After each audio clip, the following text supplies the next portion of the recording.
Well, hello everybody, and welcome back for an atypically mixed weather day here in the wilds of Westman. I'm gonna be totally square with you guys.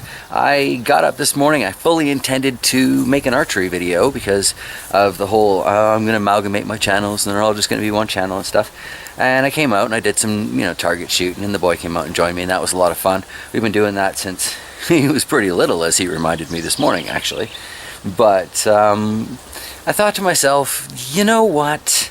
That channel has come really close to meeting YouTube's current set of goals. So I think I am actually going to continue working on that and get back in the process of like rebuilding and building that channel in the first place. So not to make you guys jump through hoops or anything. I know a couple of you don't care for that, but shooting stuff just seems to be way more appropriate for a completely separate channel than the actual JT Bear channel. So yes, as much fun as that was, it turns out that's not what we're doing today. And of course the wind picks up. What I wanted to look at today was a couple of the different berries. What we've got here is the row of transplanted raspberries and all of their accompanying weeds that you can generally see more easy than the raspberries themselves. But I have a question for those of you out there who grow raspberries and have for several years. What is the preferred mulch for this? Because I did the I did the lawn clippings at the base when I first transplanted them, and everybody has shown, well, there's been some concern expressed about nitrogen robbing, basically, that the grass is doing. And then when I did the wood chipping, it's like, well, it's just the surface area that's exposed. So what should I put down in between these plants? Should I be putting down the lawn clippings? Should I be putting down wood chippings? Should I be getting that landscaping fabric stuff? I've got some leftover roofing tar paper. Like, what would be the ideal solution here? So yes, today's question for the crowd.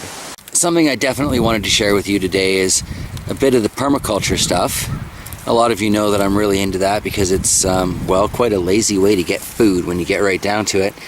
But here we are at, I believe this is the Polar Jewell, and of course the wind picks up every time at this bush. I'm going to stop videoing this bush. But anyway, I think we're at the Polar Jewell. This is one of the Haskett berries, and they have put on heavily this year. But we have already got, if I get right under there, some of these ones that are almost ripe. They look pretty close to ripe, but they don't taste anywhere near it. So I'm thinking maybe another week or so.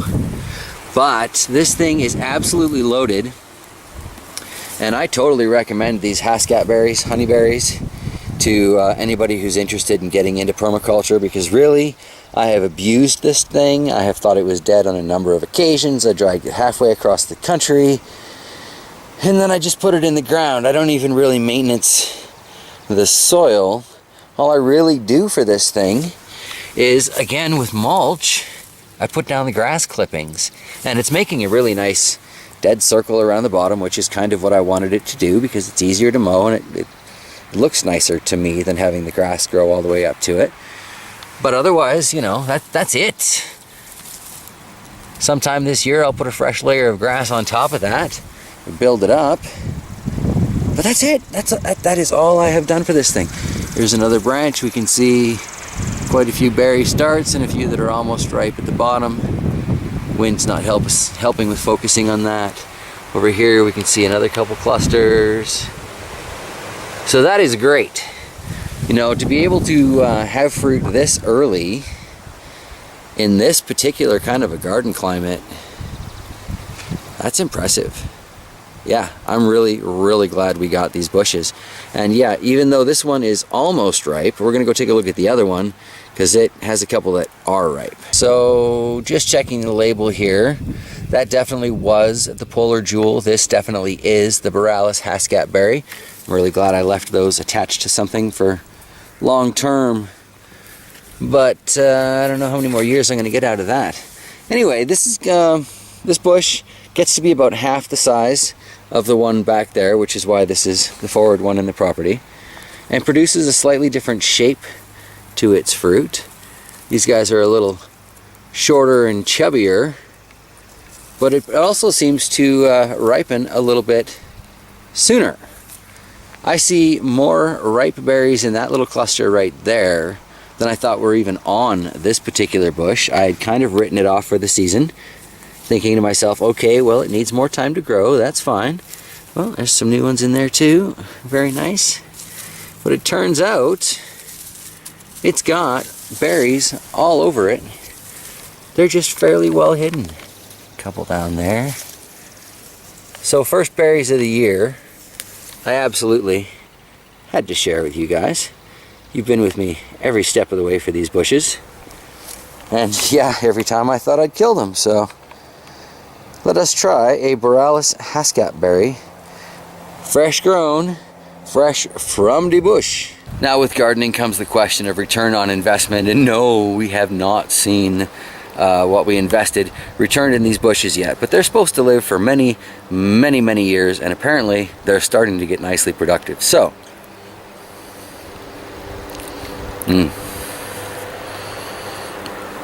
there's an instant tang that goes with that. It's a very juicy little berry. The seeds aren't terribly large in there. I think maybe in the future I might try and fish a few of those out and plant them. What a surprise. But yeah, there's kind of a blueberry taste to it, kind of a raspberry taste, but not, that might just be the seed, like the texture of the seed with the moist gel of the flesh. I'm gonna see if I can find another ripe one here. So here we've got another one.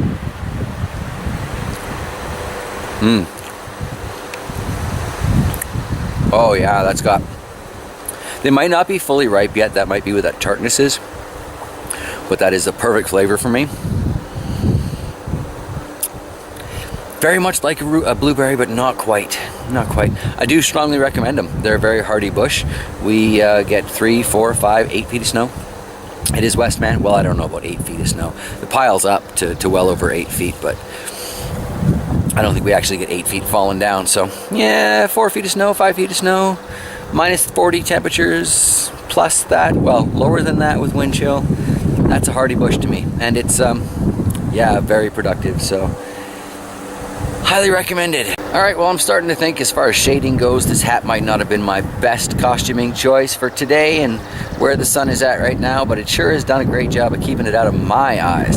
So that's gonna be about it for today, guys. I hope you enjoyed the little look around. Like I was mentioning earlier, I am gonna keep the outdoor channel alive, so if you're interested in well, what I do outdoors that isn't garden related, you may want to check out that channel if you haven't already subbed. So yeah, and if you have already subbed, do me a favor, share the channel. I'm only like 300 subs away from that miracle mark, and the hours are looking pretty decent too. So if we can get that channel up to 1,000 subs, I think I can actually technically call it back to life. So thanks for joining me here, everybody. Tomorrow I think is going to be kind of aquaponic related. I wanted to do that, playing around with the pump and try a few different things.